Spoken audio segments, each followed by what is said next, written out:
जिन कबीर जी को अब तक लोग केवल समाज सुधारक और कवि के रूप में जानते हैं, आज हम आपको उन्हीं कबीर साहब के उस चमत्कार के विषय में बताने वाले हैं जिसे जानकर आप भी आश्चर्य में पड़ जाएंगे, जिसे आज तक किसी को पता नहीं था जो जुड़ा है। पुरी के जगन्नाथ मंदिर से उड़ीसा प्रांत के पुरी में स्थित जगन्नाथ मंदिर को आज कौन नहीं जानता है, लेकिन उस विश्व प्रसिद्ध मंदिर जिसमें शुरुआत से अब तक छुआछात नहीं है, उसकी स्थापना से शायद ही कोई व्यक्ति परिचित हो।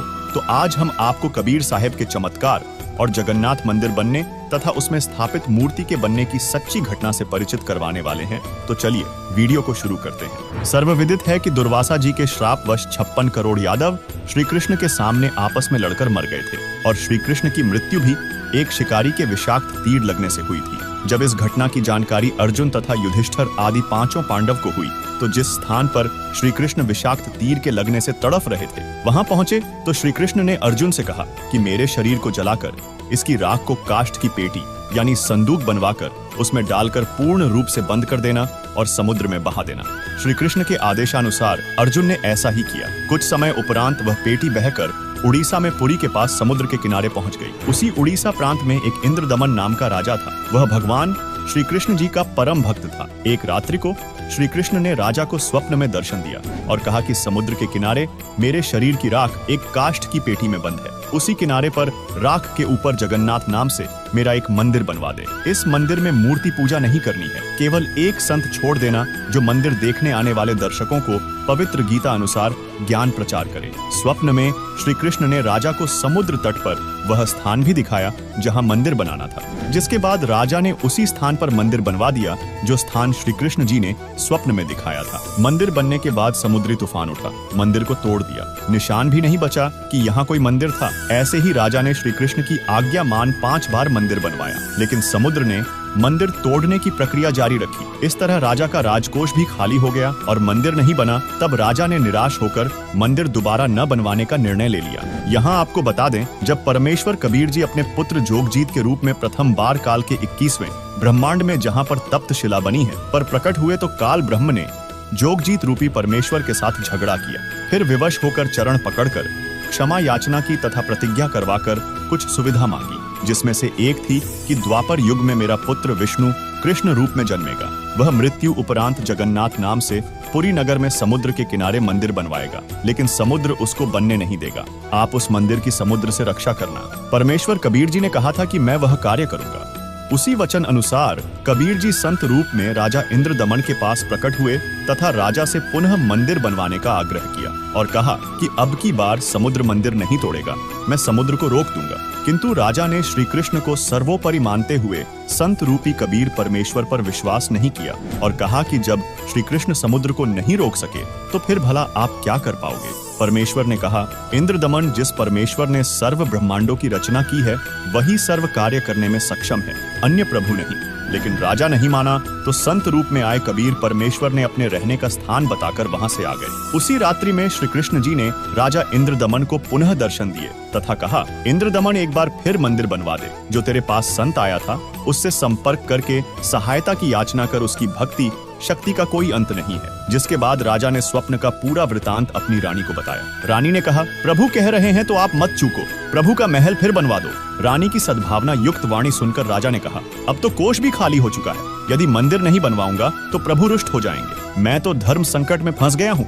रानी ने कहा, मेरे पास गहने रखे हैं, उनसे आसानी से मंदिर बन जाएगा। आप यह गहने लो तथा प्रभु के आदेश का पालन करो। यह कहते हुए रानी ने सर्व गहने जो घर में रखे थे तथा जो पहन रखे थे निकालकर प्रभु के निमित्त अपने पति के चरणों में समर्पित कर दिए। तब राजा इंद्रदमन संत रूपी कबीर जी के पास गया और समुद्र को रोकने की प्रार्थना की। प्रभु कबीर जी के आदेशानुसार राजा ने जिस ओर से समुद्र उठकर आता था वहां समुद्र के किनारे एक चौरा यानी चबूतरा बनवा दिया। उस पर कबीर परमेश्वर बैठ गए, जिसके बाद राजा इंद्रदमन ने 6वीं बार मंदिर बनवाना प्रारंभ किया और मंदिर बनते ही लगभग 40 फुट ऊंचा समुद्र का जल उठा, जिसे समुद्री तूफान कहते हैं, तथा मंदिर तोड़ने के लिए बहुत तेजी से आगे बढ़ा। तब कबीर प्रभु ने समुद्र को अपने आशीर्वाद से रोका और इस तरह मंदिर की स्थापना हुई थी तथा उसके बाद से आज तक समुद्र ने कबीर प्रभु की कृपा से मंदिर को क्षति नहीं पहुंचाया। चलिए अब जानते हैं कि जगन्नाथ मंदिर में स्थापित मूर्तियां कैसे बनी। मंदिर बनने के दौरान नाथ परंपरा के एक सिद्ध महात्मा पहुंच गए। उन्होंने राजा से कहा, राजन, बहुत अच्छा मंदिर बनवा रहे हो, इसमें एक मूर्ति भी स्थापित करनी चाहिए। मूर्ति बिना मंदिर कैसा, ये मेरा आदेश है। राजा, नाथ जी से डरकर आदेशानुसार चंदन की लकड़ी की श्री कृष्ण की मूर्ति बनवाना प्रारंभ किया तो अन्य गुरु संतों की सलाह अनुसार राजा ने श्री कृष्ण, बलराम और सुभद्रा 3 मूर्तियों के निर्माण का निर्णय लिया, लेकिन मूर्तियां बनते ही टुकड़े टुकड़े हो गईं। इस तरह 3 बार मूर्तियां खंडित हो गईं। राजा बहुत चिंतित हुआ, जिसके बाद कबीर परमेश्वर 80 वर्षीय शिल्पकार का वेश धारण कर राज दरबार में प्रकट हुए। शिल्पकार के रूप में भगवान ने राजा से कहा, मुझे मूर्तियां बनाने का 60 साल का अनुभव है। चंदन की मूर्ति हर शिल्पकार नहीं बना सकता। यदि आप मुझे अनुमति दें तो आपका सेवक उपस्थित है। तब राजा ने कहा, आप मेरे लिए भगवान ही कारीगर बनकर आए लगते हो। मैं बहुत चिंतित था, सोच ही रहा था कि कोई अनुभवी कारीगर मिले तो समस्या का समाधान बने। आप शीघ्र मूर्तियां बना दो। तब वृद्ध कारीगर रूप में आए कबीर प्रभु ने कहा, राजन मुझे एक कमरा दे दो जिसमें बैठकर प्रभु की मूर्ति तैयार करूंगा। मैं अंदर से दरवाजा बंद करके स्वच्छता से मूर्ति बनाऊंगा। ये मूर्तियां जब तैयार हो जाएंगी तब दरवाजा खुलेगा। यदि बीच में किसी ने खोल दिया तो जितनी मूर्तियां बनेगी उतनी ही रह जाएंगी। राजा ने कहा, जैसा आप उचित समझो वैसा करो। 12 दिन मूर्तियां बनाते हो गए तो नाथ जी वहां पहुंच गए। राजा ने उन्हें स्थिति से अवगत कराया। नाथ जी ने कहा कि मूर्तियां देखनी चाहिए, कैसी बना रहा है, बनने के बाद क्या देखना है। ठीक नहीं बनी होंगी तो ठीक बनवाएंगे। यह कहकर नाथ जी राजा इंद्रदमन को साथ लेकर उस कमरे के पास जाकर आवाज लगाई, कारीगर द्वार खोलो। कई बार कहा परंतु द्वार नहीं खुला तथा जो खट खट की आवाज आ रही थी वह भी बंद हो गई। नाथ जी ने कहा कि 80 वर्षीय वृद्ध बता रहे हो, 12 दिन खाना पीना भी नहीं किया है, अब आवाज भी बंद है, कहीं मर न गया हो। जिसके बाद धक्का मारकर दरवाजा तोड़ा गया तो 3 मूर्तियां रखी थी। तीनों के हाथ के व पैरों के पंजे नहीं बने थे। कारीगर अंतर्ध्यान था।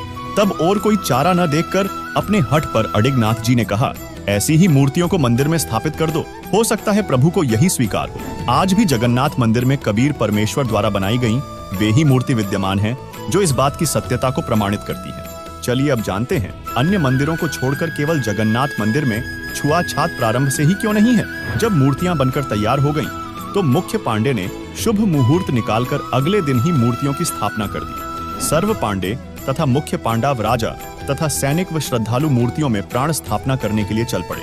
पूर्ण परमेश्वर कबीर जी एक शूद्र का रूप धारण करके मंदिर के मुख्य द्वार के मध्य में मंदिर की ओर मुख करके खड़े हो गए, मानो उनको पता ही न हो कि पीछे से प्रभु की प्राण स्थापना की सेना आ रही है। आगे आगे मुख्य पांडा चल रहा था।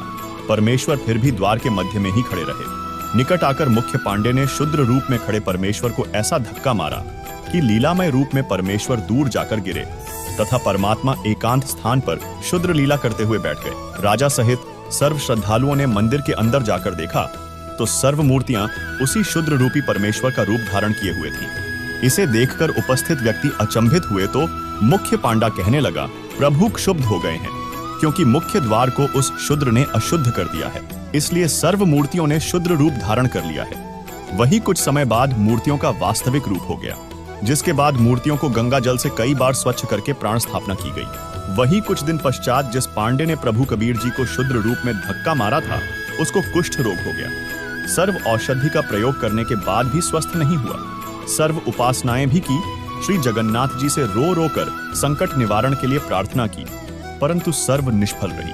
स्वप्न में श्री कृष्ण जी ने दर्शन दिए तथा कहा, पांडे उस संत के चरण धोकर चरणामृत पान कर जिसको तूने मंदिर के मुख्य द्वार पर धक्का मारा था, तब यदि उसने तुझे हृदय से क्षमा कर दिया तो उसके आशीर्वाद से तेरा कुष्ठ रोग ठीक हो सकता है, अन्यथा नहीं। मरता क्या नहीं करता। वह मुख्य पांडा सुबह उठा और अपने कई साथी पांडों के साथ उस स्थान पर गया जहां पर प्रभु कबीर शुद्र रूप में विराजमान थे। ज्यों ही पांडा प्रभु के निकट आया तो परमेश्वर उठकर चल पड़े तथा कहा, हे पांडा, मैं तो अछूत हूं, मेरे से दूर रहना, कहीं आप अपवित्र न हो जाए। तब पांडा फूट फूट कर रोने लगा तथा कहा, परवरदिगार, मेरा दोष क्षमा कर दो। तब दयालु प्रभु रुक गए। पांडे ने आदर के साथ एक स्वच्छ वस्त्र जमीन पर बिछाकर प्रभु को बैठने की प्रार्थना की। प्रभु उस वस्त्र पर बैठ गए। तब उस पांडे ने स्वयं चरण धोए तथा चरणामृत को पात्र में वापस डाल लिया। प्रभु कबीर जी ने कहा, पांडे 40 दिन तक इसे पीना भी तथा स्नान करने वाले जल में कुछ डालकर स्नान करते रहना। 40वें दिन तेरा कुष्ठ रोग समाप्त होगा। तथा कहा कि भविष्य में भी इस जगन्नाथ जी के मंदिर में किसी ने छुआछात किया तो उसको भी यही दंड मिलेगा। सर्व उपस्थित व्यक्तियों और पांडवों ने वचन दिए कि आज के बाद इस पवित्र स्थान पर कोई छुआछात नहीं की जाएगी।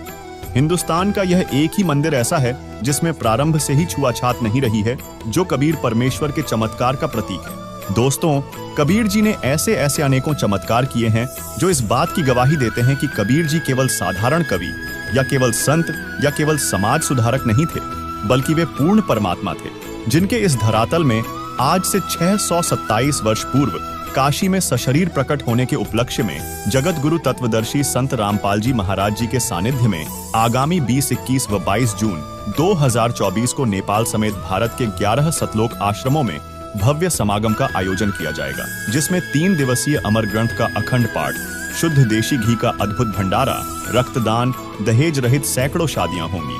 आप सभी से निवेदन है कि इस भव्य कार्यक्रम में पहुंचकर कार्यक्रम की शोभा बढ़ाएं। आयोजन स्थल हैं सतलोक आश्रम धनाना धाम, सोनीपत हरियाणा, सतलोक आश्रम कुरुक्षेत्र हरियाणा, सतलोक आश्रम भिवानी हरियाणा, सतलोक आश्रम मुंडका दिल्ली, सतलोक आश्रम धुरी पंजाब, सतलोक आश्रम खमाणों पंजाब, सतलोक आश्रम सोजत राजस्थान, सतलोक आश्रम शामली उत्तर प्रदेश, सतलोक आश्रम बैतूल मध्य प्रदेश, सतलोक आश्रम इंदौर मध्य प्रदेश, सतलोक आश्रम धनुषा नेपाल।